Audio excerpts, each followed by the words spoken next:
Hear that rain smashing down all around us. It's horrendous today, but I've had such a beautiful afternoon. I've spent the afternoon with Charles Dowding at Homeacres, and it was just a great day, really informative. Picked up loads of tips and advice. Came away with this book here, so hopefully I'll be able to learn something from that.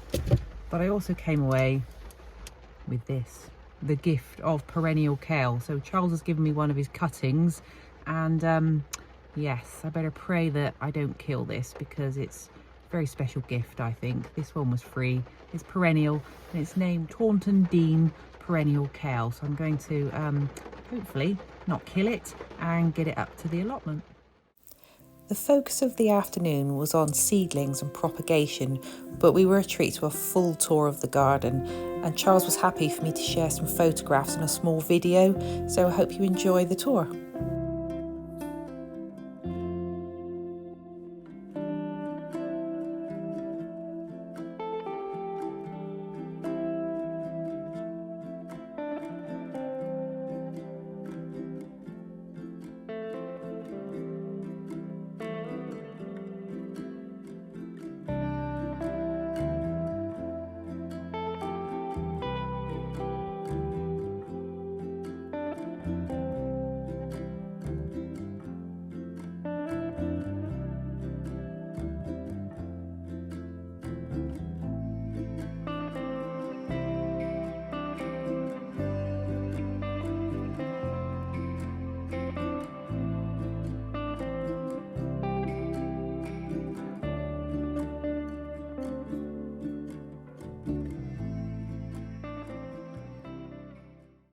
I really enjoyed my day at Homeacres today. It was so nice spending time with Charles, who's obviously, he's like the godfather of no dig.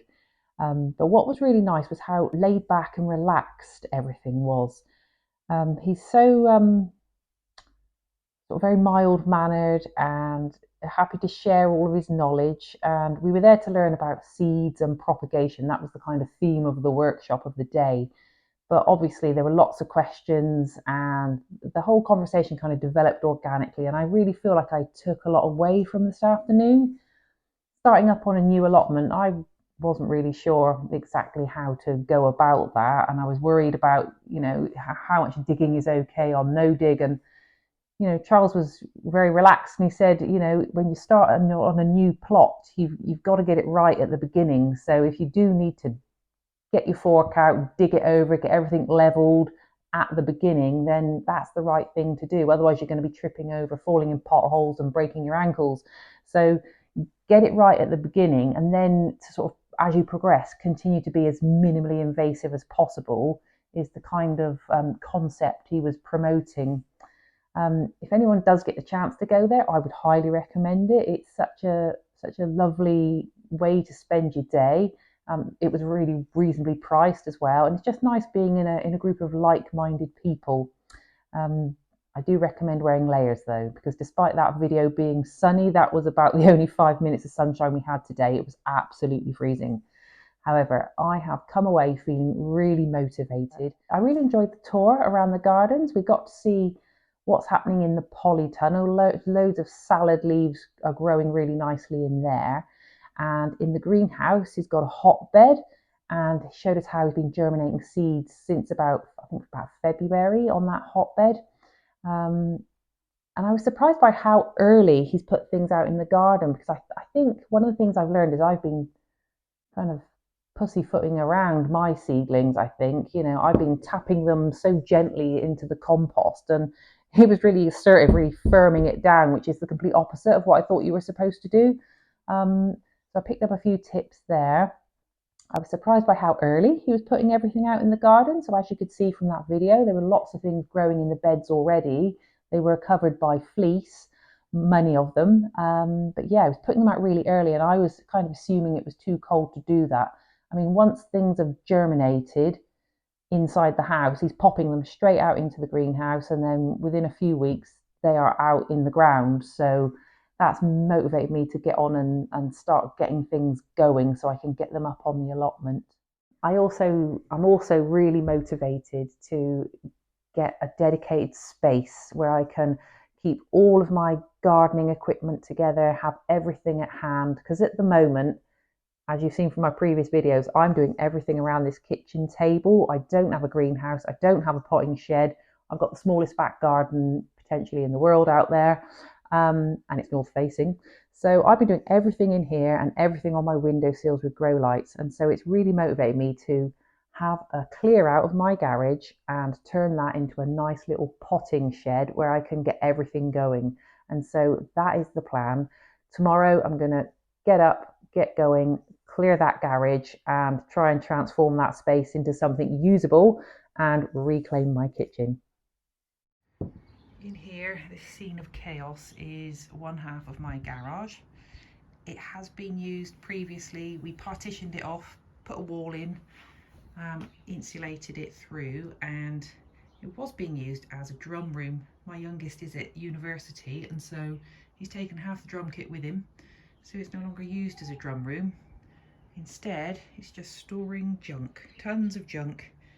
And what I want to do is set this up now as a potting shed for me to use, because up until now everything's happening in the kitchen and it's just chaos in there once we get going. So I want a dedicated space. So that's the plan for today. So I've emptied the room of all the rubbish. So now we've got a blank canvas. I'm going to pop that flooring down next.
Okay, I'm going to share with you the progress we've made.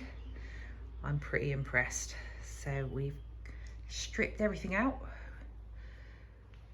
We have made a potting table over here. There's a rather manky old chest of drawers and a cupboard under there, but I'm going to get those cleaned up and then I can put all my tools, everything I need in there. Still got space for the tumble dryer. And this thing over here, I'm so pleased I was able to fit this in. So this is an old hat stand. So it was for coats, hats and umbrellas. And it spent its entire lifetime from the end of World War II in my grandparents' house. And I've kept it since they passed on. And I've always had it in my garage or in my shed. And I've used it to store all my tools. And I'm just really pleased. It fits really nicely in that alcove. I think I need to shave a little bit down just to fit it in. But the plan is to restore that back to its former glory. It wasn't painted furniture, it was just plain wood. And the little trays in the bottom are copper. So I'm going to get all that cleaned up. That's a project for another day. But I'm really pleased. We've not finished, but yeah, it's a huge change. Really good bit of work today. I've had such a great week. I feel really motivated. I hope you've enjoyed watching the highlights. If you have, please hit the like button, give me your feedback and subscribe.